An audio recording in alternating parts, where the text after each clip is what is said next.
동물의 왕 호랑이가 어느 날 감기에 걸렸습니다. 감기에 걸렸다는 소문이 쫙 퍼지자 평소에 이제 호랑이를 두려워했던 토끼가 병문안을 갑니다. 그냥 갈 수 없으니까 감기에 좋다 하는 사과를 그가 따가지고 가지고 갑니다. 병문안을 온 토끼를 보고 호랑이가 몹시 기뻐합니다. 그런데 그가 가지고 온 사과를 보니까 기분이 확 나빠졌습니다. 아니 이걸 나보러 먹으라는 거야? 그리고는 호랑이는 화가 나서 그 사과를 가지고 토끼의 똥구녕에 확 집어넣었어요. 얼마나 아팠겠습니까? 토끼가 할 수 없이 쩔뚝거리며 집에 돌아갑니다. 그런데 돌아가다가 보니까 여우가 또 병문안을 오는 거 아니겠습니까? 그런데 여우의 손에 들려있는 것을 보고 이 토끼가 배가 아플 정도로 막 깔깔거리며 뒹구는 것이 아니겠습니까? 도대체 이 여우의 손에 뭐가 들려있길래 토끼가 이렇게 웃었을까요? 두리안이 들려 있었습니다. 여우는 아마 어떻게 됐을지 상상해 보십시오. 이 호랑이의 비율을 맞추는 것이 쉽지 않습니다. 우리가 최고 통치자의 비율을 맞춘다는 것은, 그 마음에 든다는 것은 참 쉬운 일이 아닙니다. 2009년 2월 2일 동아일보에 이런 제목의 기사가 나왔습니다. 한승수, 한승주, 한덕수, 그들은 왜 권력자의 사랑을 받나? 실제로 이분들은 여러 정권에 걸쳐서 고위 관료를 지낸 분들입니다. 특별히 한승수 총리는 88년에는 노태우 정부 때 상공부 장관을 합니다. 96년에는 김영삼 정부의 경제부총리를 하고 2001년에는 김대중 정부에서 외교통상부 장관이 됩니다. 그리고 이명박 정부에서 2008년에 국무총리가 됩니다. 이렇게 소위 말해서 관운이 좋다 하는 분들은 그저 운이 좋은 것만은 아니었습니다. 이분들이 이렇게 출세를 할 수 있었던 이유에는 몇 가지 그 나름대로의 준비된 것들이 있었습니다. 그들 모두가 영어에 능통한 엘리트였다라는 거죠. 그렇기 때문에 어느 자리에 갖다 놔도 이분들은 자기들의 실력을 발휘할 수가 있었습니다. 뿐만 아니라 정파나 지역색에 연루되어 있지 않고 항상 중립을 지키려고 노력했던 분들입니다. 그러니까 야당이나 여당에 얽히지 않고 발탁이 돼도 항상 그렇게 욕을 먹지 않는 자리에 있었던 거죠. 뿐만 아니라 가장 중요한 것은 이분들이 자기 관리에 철저했다라는 거죠. 늘 성실하고 주어진 직무의 탁월성을 보여주었습니다. 따라서 정권이 바뀌더라도 최고 통치자는 이렇게 준비된 인재를 등용했던 것입니다. 오늘 우리가 읽었던 이 다니엘이야말로 준비된 인재였습니다. 바로 바벨론과 메대와 바사라고 하는 이 세 나라가 거치면서 그리고 세 왕에 이르기까지 이 다니엘은 그들의 사랑을 받았던 총리였습니다. 오늘 본문의 역사적인 배경을 보면 다리오가 왕이 되었던 때라고 나와 있습니다. 실제로 이 바사의 다리오는 다리오 대제, 역사에 이름을 남겼던 다리오 대제는 이 BC 400년대의 왕입니다. 그런데 이때 다니엘이 활동했던 데는 BC 539년부터입니다. 그렇다고 한다면 이 다리오는 누구인가? 이 다리오라고 하는 용어는 마치 애굽의 최고 왕을 바로라고 부르지 않습니까? 파라오라고 하는 것은 이름이 아니라 왕이라고 하는 명칭, 대통령, 수상 이런 명칭이에요. 그러한 것처럼 이 다리오라고 하는 것을 통치자로 사용했다라고 이야기합니다. 그러면 실제적으로 누가 이 다리오의 위치에 올라갔는가? 많은 역사학자들은 여러 가지 설을 냅니다만 가장 두드러진 그 지지를 받는 설이 바로 고레스 그 왕의 최고 사령관이었던 구바로라고 하는 장군이었을 것이다. 왜냐하면 이 벨사삭이 나중에 이제 바벨론의 마지막 왕으로 바벨론이 멸망을 당하지 않습니까? 그때 이 바벨론을 멸망시켰던 장군이 바로 이 구바로라고 하는 장군입니다.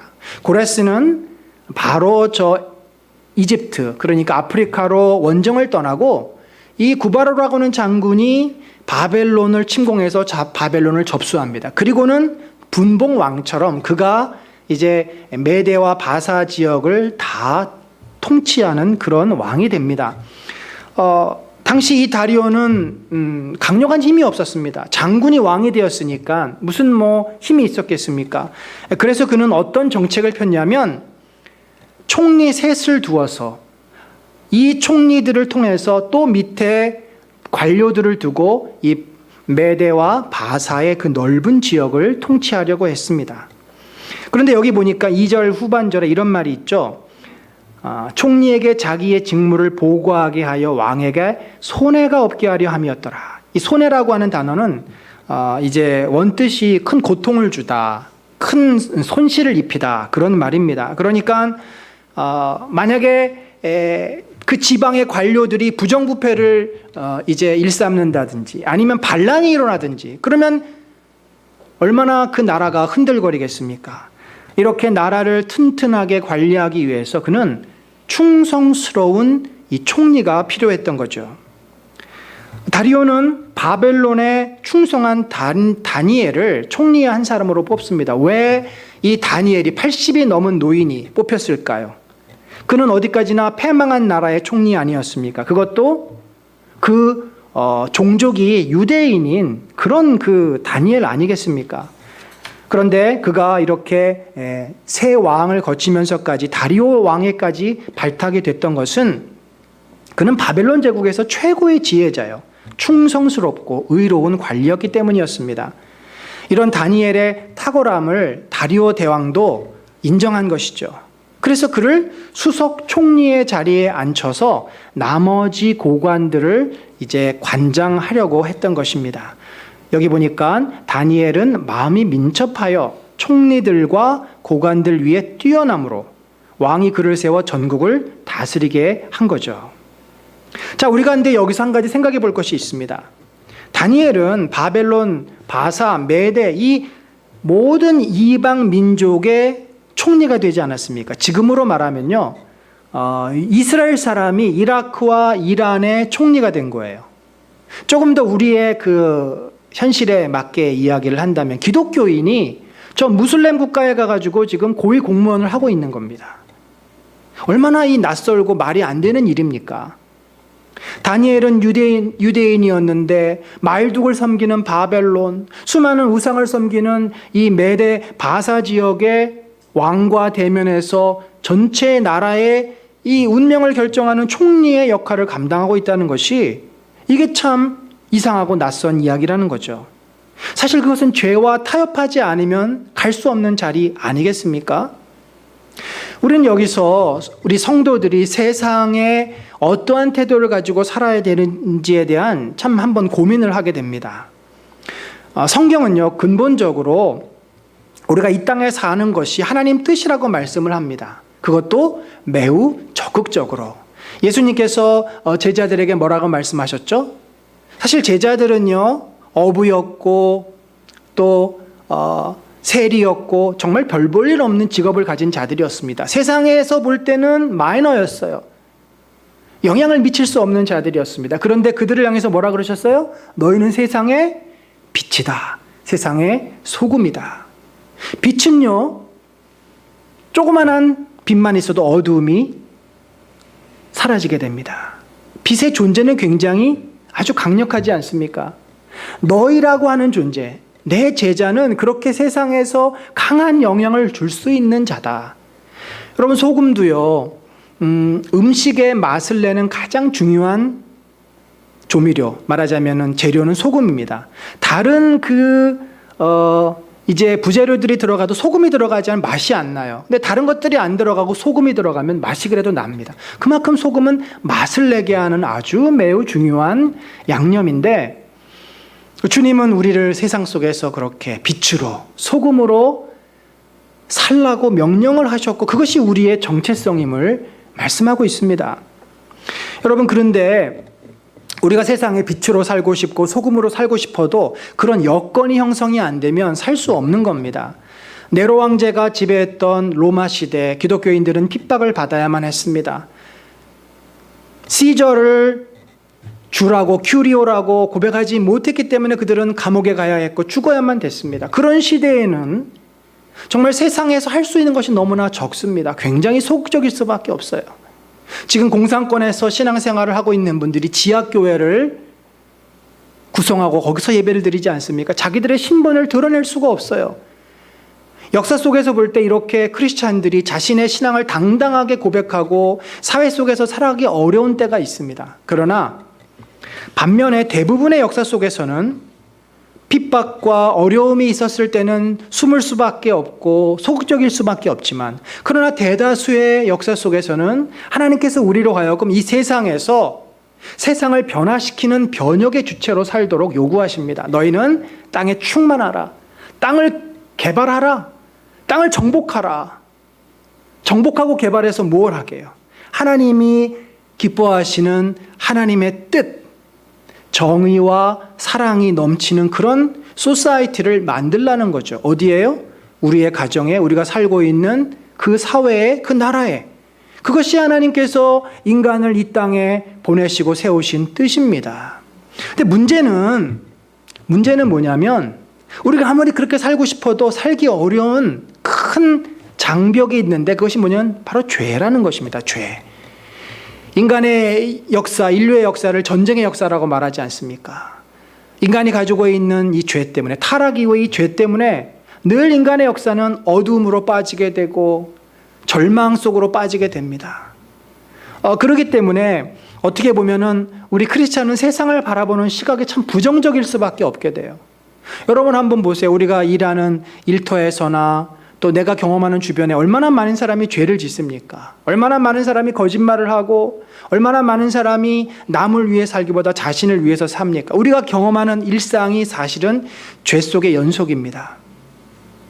그런데 하나님께서 인간이 계속 죄를 지다 보면 어떻게 돼요? 멸망에 이르게 됩니다. 그래서 인간이 멸망당하지 않고 하나님이 예수 그리스도를 다시 보내주시는 그때까지 이 땅이 유지가 되고, 그래도 하나님의 나라가 세워지고 하나님께서 구원하는 백성을 많이 부르시기 위해서 이 땅에 그 죄를 억제하는 기능을 주셨어요. 죄를 억제하고 이 땅에 하나님이 기뻐하시고 원하시는 선이 드러나는 것을 그래도 우리가 인간이 할 수 있도록 하셨는데, 그것이 바로 일반 은총입니다. 그러니까 믿는 사람이나 믿지 않는 사람 마음속에 뭐가 있어요? 양심이 있습니다. 선하고 싶은 의지, 옳은 것을 추구하고자 하는 그 양심이 있고 의지가 있어요. 이것이 바로 일반 은총입니다. 하나님께서 정부라는 것을 세워주셨어요. 국가를 세워주시고, 그래서 국가가 질서를 유지하고, 성경에 보면은 아무리 로마의 폭정을 하는 그런 왕이라 할지라도 로마 정부를 위해서 기도하라고 바울도 이야기하고 베드로도 이야기하지 않습니까? 그 질서를 유지하게 해서 우리가 이 땅에서 더 악한 세상으로 빠지지 않도록 하나님께서 이 땅을 지켜주고 계시다는 거죠. 바로 이러한 일반 은총 때문에 우리는 불신자들하고 함께 살 수가 있는 겁니다. 그들도 선한 삶을 살고 싶어 해요. 그들도 양심이 있어요. 진실하게 살고 싶어 해요. 죄 때문에 그렇게 살지 못하고 실패하긴 하지만 그러한 마음을 같이 나눌 수가 있습니다. 마태복음 5장 45절에 보면요, 우리 같이 한번 읽어볼까요? 시작. 이같이 한즉 하늘에 계신 너희 아버지의 아들이 되리니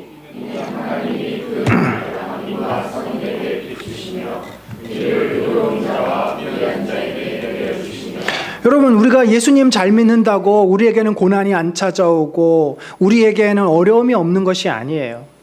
뭐 세상 사람들에게만 막 고난 찾아오고 우리가 하는 일은 다 잘 풀리고, 이거는 굉장히 좀 어리석은 생각입니다. 하나님께서 똑같은 룰을 주셨어요.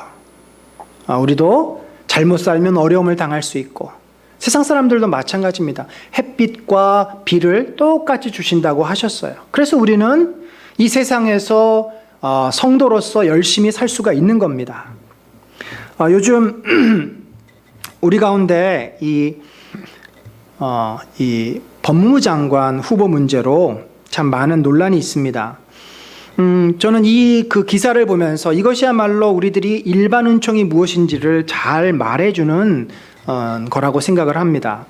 이 보수 진영뿐만 아니라 진보 측에서도 이 조국 법무부 장관 후보자를 향한 비난의 소리들이 굉장히 높습니다. 그건 뭐냐면 이 보편 가치죠. 정의라고 하는 보편 가치의 입장에서 보면 뭔가 이것은 앞뒤가 맞지 않는다는 것입니다. 그의 생각과 그의 말은 다 좋고 옳은데 그의 삶이 그의 생각과 일치하지 않는다는 거죠. 보편적인 정의를 강조하는 사람이 위선자가 되었다라는 말입니다. 바로 이 보편 정의를 추구하고 보편적인 어떤 선을 추구하려고 하는 마음이 일반 은총이에요. 믿는 자나 믿지 않는 사람들이 다 공유할 수 있는 겁니다. 옛 민주노동당의 의정실장을 했던 이 최진원 경희대 교수가 이런 말을 했습니다. 보면은 그렇게 이야기합니다. 생활은 기득권 보수주의자들과 다름없으면서 생각만 진보적인 척하는 일부 강남 좌파들의 허물과 위선은 당혹스럽다고 그렇게 말을 합니다. 고교 평준화를 주장하면서도 자기 자식들은 귀족학교인 외고와 자사고에 보내기가 일수다. 이러한 불일치는 강남 좌파들의 물질주의적 생존 가치와 기득권 욕망을 보여준다. 반칙과 특권이 없는 상식의 세상을 추구했던 노무현 정신. 사실 이것이 일반 은총이죠.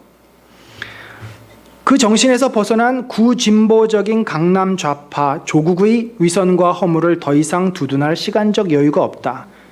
불신자든 신자든 다 공감이 가는 소리입니다. 어떻게 보면은 무슨 뭐 정파나 어떤 자기의 정치적인 성향에 상관없이 우리가 어떤 사람이 그 한 말과 삶이 일치하지 않으면 우리는 저 사람 언행이 불일치해라고 비난을 합니다. 사실 우리 성도들도 세상 사람들로부터 그런 비난을 많이 받아요. 그러니까 이런 말을 합니다. 한국 기독교가 가장 먼저 회복해야 될 것은 상식이다. 한국 기독교는 몰상식한 일이 너무나 많다. 예를 들면은 최근에 또 이슈가 되고 있는 자기 자식에게 교회를 물려주는, 교회가 기업도 아닌데, 이것은 상식적인 가치에서 벗어나는 일이죠. 여러분, 그래서 우리가 이 세상을 참 열심히 잘 살아야 해요. 열심히 잘 사는데 다만 세상 사람들하고 우리가 다른 것이 있습니다. 사람들은요, 열심히 최선을 다해서 나름대로 공의를 실현하고자 열심히 삽니다만, 그런데 그들에게는 선을 이길 수 있는 능력이 없습니다.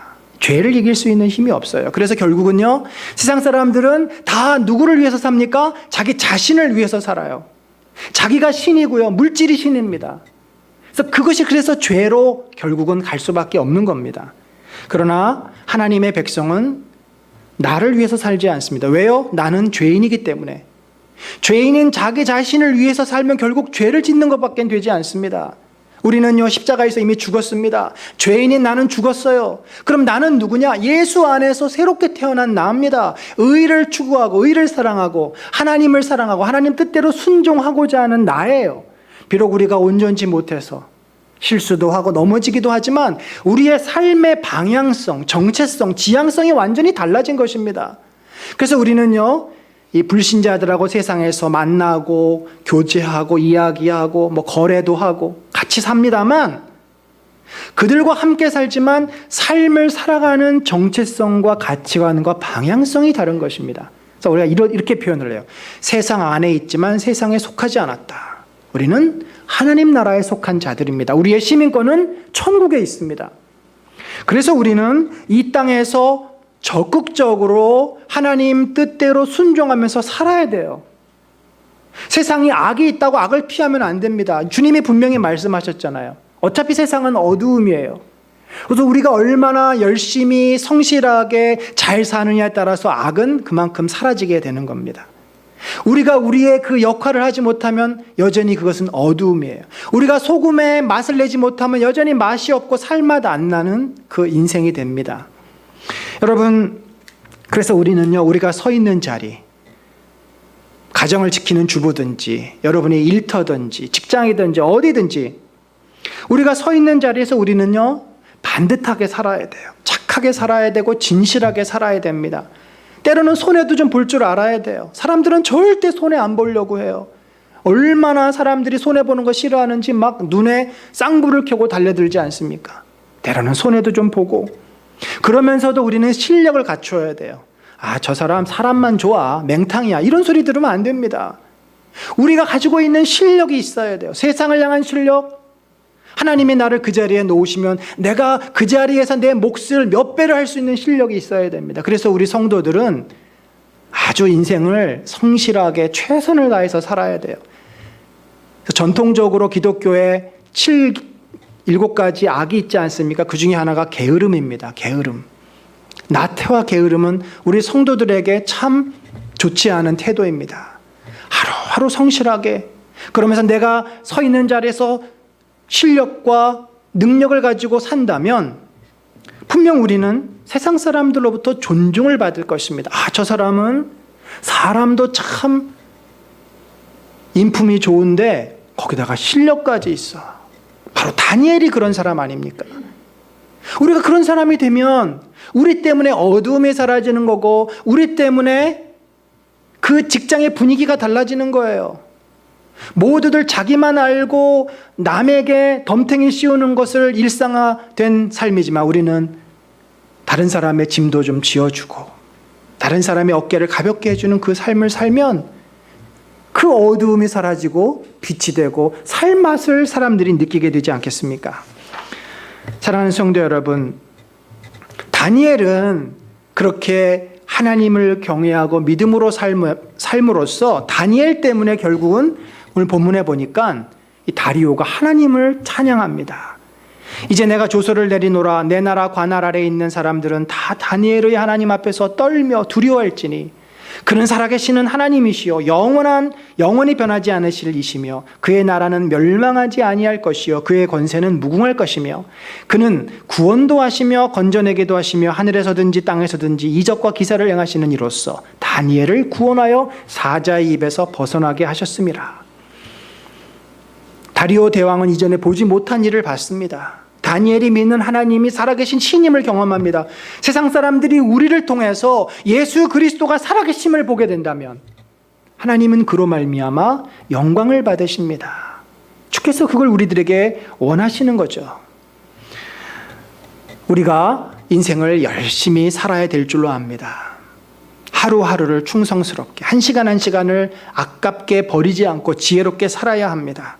우리 학생들은 공부를 최선을 다해서 해야 되고, 우리 직장인들은 직장에서 내가 인정받는 사람이 되기 위해서 열심히 노력해야 되고, 가정을 또 세우는 주부들은 가정을 또 잘 세움으로써 하나님이 우리를 통해 세상 사람들에게 하나님 살아계신 것을 보일 수 있는 그런 통로가 되기를 간절히 축원합니다. 오늘 본문에서 우리가 다 읽지 않았지만 이 승승장구하던 다니엘에게 위기가 찾아옵니다. 여러분, 인생이 그렇잖아요. 그래서 우리가 인생은 광야길이다라고 표현을 합니다. 가다 보면은 어려움을 만나요. 나는 열심히 잘하고 있는데 자꾸 누가 옆에서 딴지를 걸어요. 모함을 하고요, 투서를 하고요. 이상하게 나는 정말 열심히 잘했는데 나에게 안 좋은 불이익들이 찾아옵니다. 여러분, 우리가 이럴 때 어떻게 해야 될까요?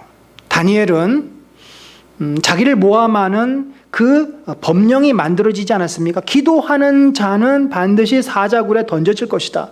쉽게 말하면 기도하면 너 죽어 라고. 아니, 그 어떻게 보면 다니엘이 기도할 줄 알기 때문에 다니엘을 제거하기 위한 목적으로 나머지 관료들이 이 기도 금지법을 만든 것입니다. 그런데 다니엘은 여기에 굴하지 않았습니다. 다니엘은 여기 굴하지 않았어요. 그는 기도했습니다.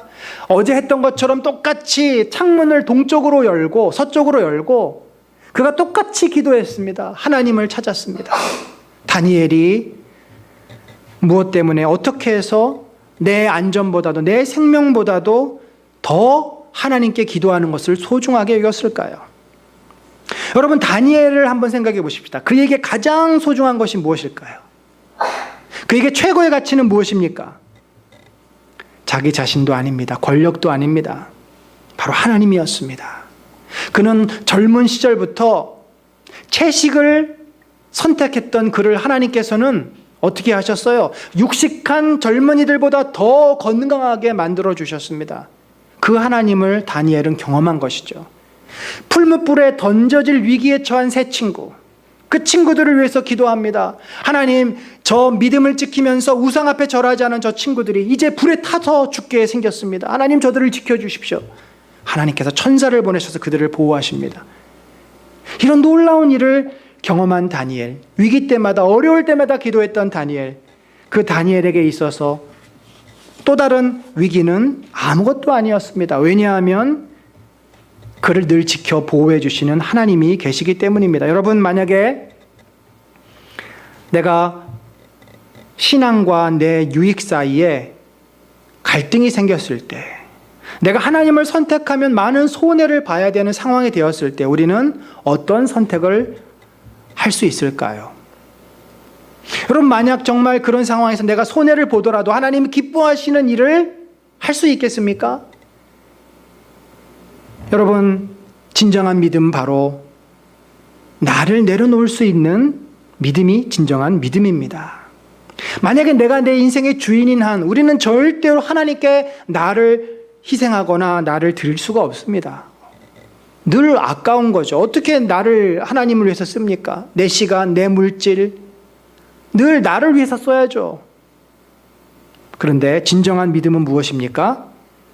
하나님을 위해서, 하나님의 뜻을 위해서 내 유익이나 내 생각이나 내 것을 포기하고 하나님을 선택하는 것입니다. 다니엘의 삶이 계속 그랬어요. 한 번만 그런 것이 아니라 그의 삶은 늘 그랬습니다. 항상 하나님을 선택했어요. 그런데 그 결과가 무엇입니까?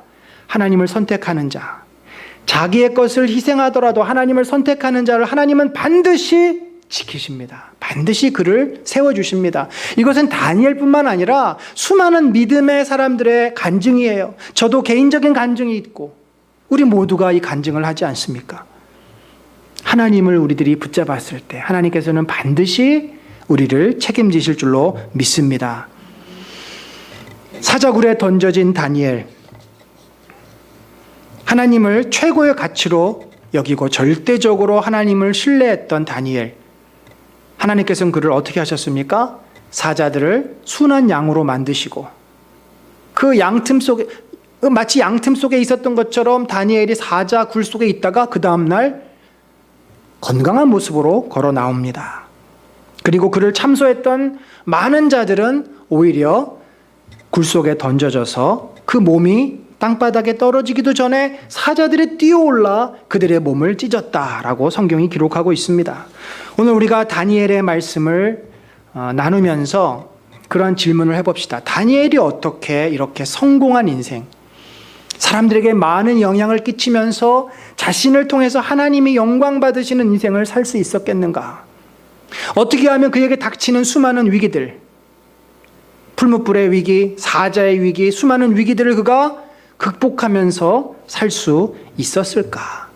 우리가 그것을 질문해야 하게 됩니다. 저는 여기서 다니엘이 무엇을 가장 소중하게 여겼는지를 보면 됩니다. 무엇에 목숨을 걸었는지를 보면 됩니다. 여러분은 여러분 인생에서 무엇이 가장 소중하십니까? 내 직장이 제일 소중할 수 있죠. 왜냐하면 직장을 잃어버리면 살아가는 게 막막해지니까. 내 자식일 수 있습니다. 자식처럼 소중한 건 또 없어요. 또 어떤 분들은 나 자신이지, 내 건강이지, 내 몸이지, 내 생명이지. 그럼 내가 없으면 아무것도 없잖아. 그것도 다 맞는 말일 수 있습니다. 그런데 정말 나를 나되게 하고 나를 살리는 그 존재가 나일까요? 성경은 분명히 말합니다. 너희가 살고자 하면 죽을 것이요 나를 위해서 죽고자 하는 자는 반드시 살리라.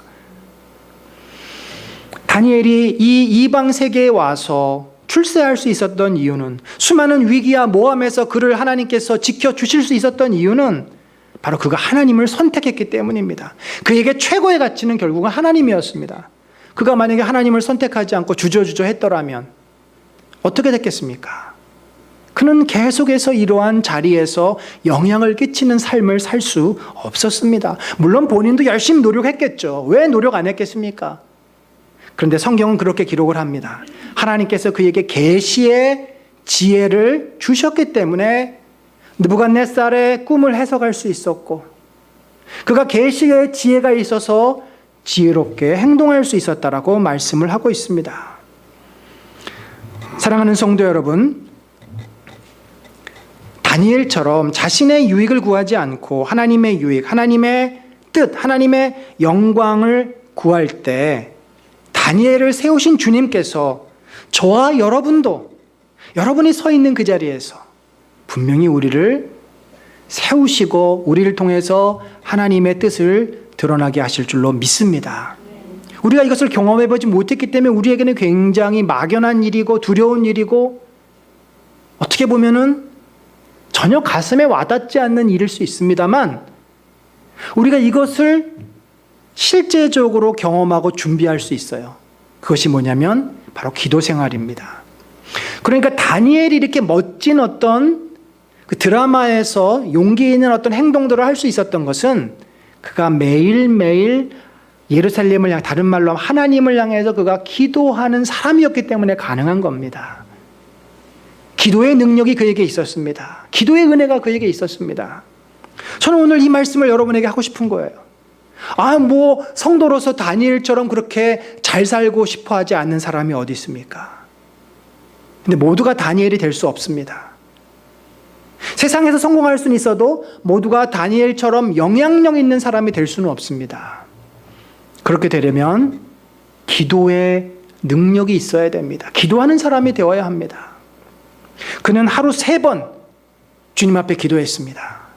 한번 생각해 보십시다. 왜 이 사자 사건이 왜 하필 기도하는 것과 연결되어 있을까? 저는 그렇게 생각합니다. 저자가, 다니엘 스스로가 기도가 얼마나 중요한지를 우리에게 말하고 싶은 거죠. 하나님의 뜻을 깨달은 것도 기도를 통해서입니다. 불무불에서 살아난 것도 기도를 통해서입니다. 다니엘이 이방 민족 가운데서 하나님의 사람으로 살아갈 수 있는 것 자체가 기도의 능력이 아니면 불가능한 일입니다.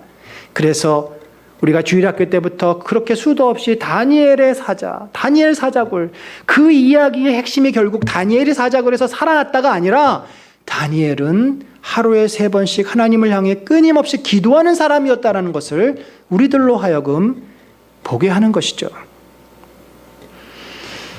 여러분, 우리가요 기도하지 않으면 결국 어떻게 되냐면요, 내 마음대로 살게 됩니다. 기도하지 않으면 분별력을 잃어버려요. 상식을 따르고 내 입장에 서게 됩니다. 그러면 결국 하나님께 도움을 구하지만 그 마음이 있지만 실제적인 하나님의 은혜와 도움은 경험할 수 없습니다. 심지어 우리가 하나님 앞에 기도한다고 하면서도 하나님을 이용하려고 하지. 여러분, 죄 중에 가장 치사하고 그러면서 자주 범하는 죄가 하나님을 이용하는 죄. 얼마나 우리가 쉽게 하나님을 이용하려고 드는지 모릅니다. 하나님, 제가 이거 했으니까 제 부탁 좀 들어주세요. 여러분, 우리가 특별히 이번 2학기 때 주일날 오후에 하려고 하는 이 어머니 기도 그 교재가 있는데 제가 깜짝 놀랐습니다. 그전에도 사실 봤던 거예요. 그리고 저희가 리센치에 있을 때 이거 했었습니다. 그런데 제가 뭘 깨달았냐면 성도들에게 기도가 매우 중요하다는 것을 제가 그전부터 알고 있었죠. 그런데 대부분 사람들이 기도를 어떻게 하냐면요, 내가 원하는 걸 기도해요. 내가 원하는 거. 그리고 누구 위한 중보기도. 그게 전부입니다.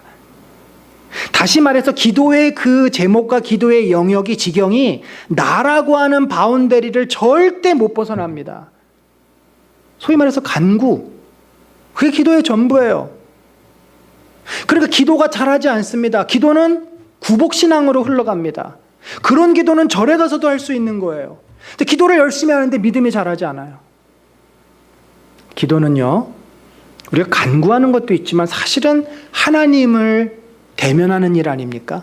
예배를 통해서 하나님을 경험하지만 기도라고 하는 좀 더 집중된 시간과 공간을 통해서, 영적인 공간이에요. 기도하면요 하늘문이 열린다고 되어 있어요. 영적인 공간, 하나님과의 소통이 되는 시간이에요. 그래서 우리가 하나님을 대면하고 하나님의 뜻을 만나게 되고 하나님 뜻을 깨닫고 내가 하나님의 사람으로 변화되어질 수 있는 게 기도인데, 그것을 하게 해주는 것이 말씀입니다. 바로 이 기도하는 엄마들의 모임이 말씀을 가지고 기도해요. 제가 그거를 이번에 깨달았습니다. 이게 말씀 기도구나.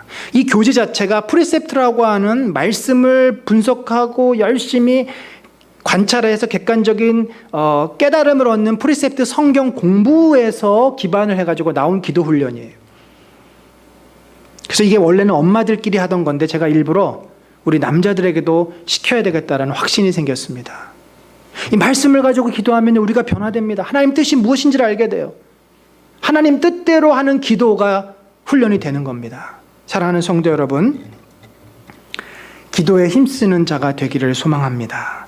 기도 훈련이 되어 있지 않으면 아무리 내가 세상에서 성공하고 아무리 내가 세상에서 잘 나가도 그건 내 출세, 내 나를 위한 것에 밖에는 불과하지 않습니다. 그리고 그 뒤끝이 항상 안 좋습니다. 내가 이렇게 열심히 노력해서 내가 모았는데 남한테 주기도 아깝고요. 또 남이 시기하는 것에 대해서 굉장히 힘들어합니다. 그런데 우리가 기도하면 하나님은 우리를 하나님의 사람으로 변화시켜 주십니다.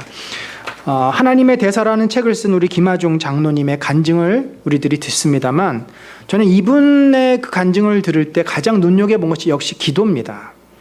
이분도 김대중 정부 때는 외교안보수석, 또 주중대사, 노무현 정부 때도 주중대사 했습니다. 그리고 이명박 정부 때는 통일부 장관까지 지낸 아주 고위 관료였죠. 근데 이분은 대통령도 그 누구도 눈치 보지 않고 하나님의 눈치만 보는 하나님 제일주의로 살았다라고 고백을 합니다. 그 얘기는 늘 기도했다라는 거죠. 대통령이 중국에 방중을 하면 그 모든 일정을 놓고 기도하는 거예요. 매일매일 기도로. 하루 일과를 기도로 시작하고 일이 꼬이면 그 꼬인 문제를 가지고 기도하고 사스 때문에 굉장히 어려움이 있을 때도 자기 그 직원들한테도 기도하라고 그러고 다 기도시키고 그러니까 매 순간이 기도하면서 모든 공직 생활을 했던 분입니다. 사랑하는 성도 여러분, 하나님은 우리가 이 땅에서 잘 살기를 원하십니다. 우리가 하는 일에서 출세하고 성공하고 좋은 성과를 내기를 기대하십니다. 그런데 만약에 그 가운데 하나님이 함께 하시지 않으면 그건 나의 성공입니다.